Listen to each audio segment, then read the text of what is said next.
As the price of Bitcoin keeps going up, its coverage in the media has also skyrocketed.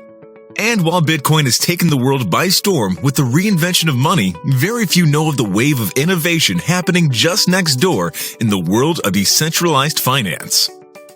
Decentralized finance, or DeFi, is an ecosystem of blockchain-powered protocols that aim to democratize all kinds of financial services by providing them without the institution in the middle. Imagine lending and borrowing money directly from a protocol without a bank involved. Trading crypto, buying and selling stocks, leveraging options and futures without a brokerage. Getting insurance without an insurance company. A DeFi protocol is just code that has all the required rules to allow it to provide a financial service without people or a company involved. But before we dive into this world, hit the like button and subscribe to the channel so you don't miss another light bulb moment like this. To understand the decentralized finance, or DeFi revolution, let's first take a look at the problems with traditional financial services. Ever wondered why wire transfers and checks take days to clear? Existing financial services are built on infrastructure that is decades old. Wire transfers, card payments, checks, and even stock purchases actually take several days to clear because the technology used requires them to jump through lots of hoops to verify that the money exists and was transferred successfully. While there are applications that make it appear instant for the user, the underlying transaction actually takes days to go through. For a single transaction to clear through traditional payment rails, we need banks, clearinghouses, insurance companies, and many other parties involved. An entire industry designed around ensuring that a transaction goes through successfully. And even with all these institutions, 1/3 of the world's population is unbanked, and even more don't have access to basic financial services like borrowing and lending, insurance, equity markets, and such. So what is DeFi and what exactly are these projects doing?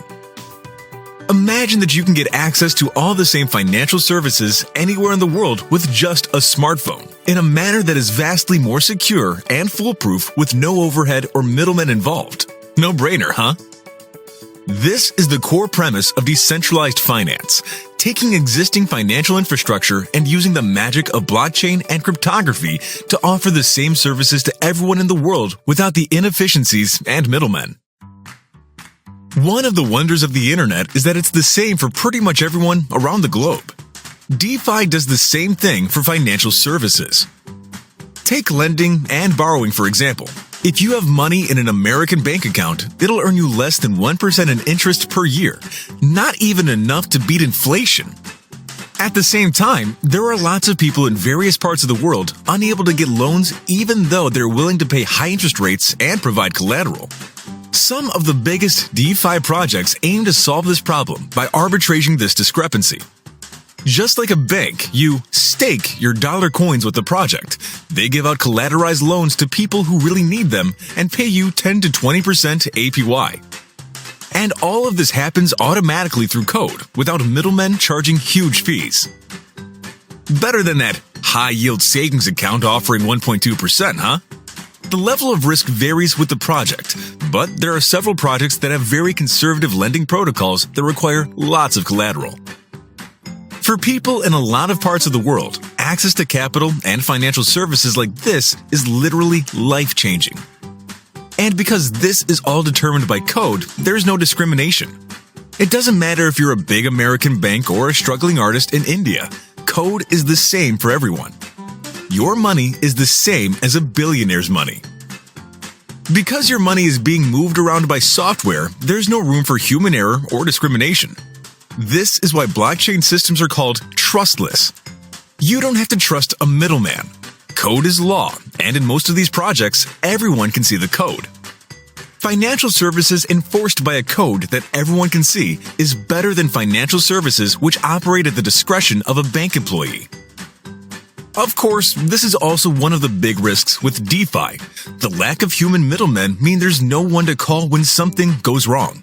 Whether it's a bug in the code or a mistake on your part, for the most part, transactions are irreversible. So far, we've only discussed one major application of DeFi: lending and borrowing. Some of the other fascinating innovations in the space include flash loans, which allow anyone access to multi-million-dollar loans for arbitrage with no counterparty risk. Seriously, look it up. There's also bond protocols, derivative protocols that offer options, futures, and other leveraged instruments, insurance for digital assets, tokenized synthetic assets like stocks, and a whole lot more. One very popular DeFi protocol is called Uniswap, which is a decentralized exchange that allows people to trade tokens using a system known as liquidity pools. This system only requires a few parties to provide liquidity for the entire market. These parties simply deposit an equal amount of two tokens, and now anyone can trade between these two tokens. In exchange, the liquidity provider receives a fee. This has a lot of advantages over an order book exchange, especially for smaller tokens with low trading volumes. It also allows individuals to earn money from assets they already own. This is just the tip of the iceberg. The best part about the DeFi ecosystem is that it is filled with projects that all plug and play into each other like Legos. Just as the open source movement enabled developers to use other people's code to make their own apps better, these DeFi logos are accelerating the growth of the decentralized financial ecosystem rapidly. And with every new project, a whole new world of possibilities is unlocked for the entire ecosystem. Projects may compete with others, but each project inherently adds huge value to the entire ecosystem because they all work so well together. As with all new technologies, DeFi too has its drawbacks. Like we said, if something does go wrong, there is no one entity with an admin key that can fix the problem. Code is law, but if the code has a bug, it could mean irrevocable damage. Prices of assets are also driven largely by speculation, and some protocols have a lot of price exposure, which adds another layer of risk. The DeFi space is still very young, only a few years in and with less than $100 billion in the ecosystem. But it is growing at a rapid pace, and it's easy to see why.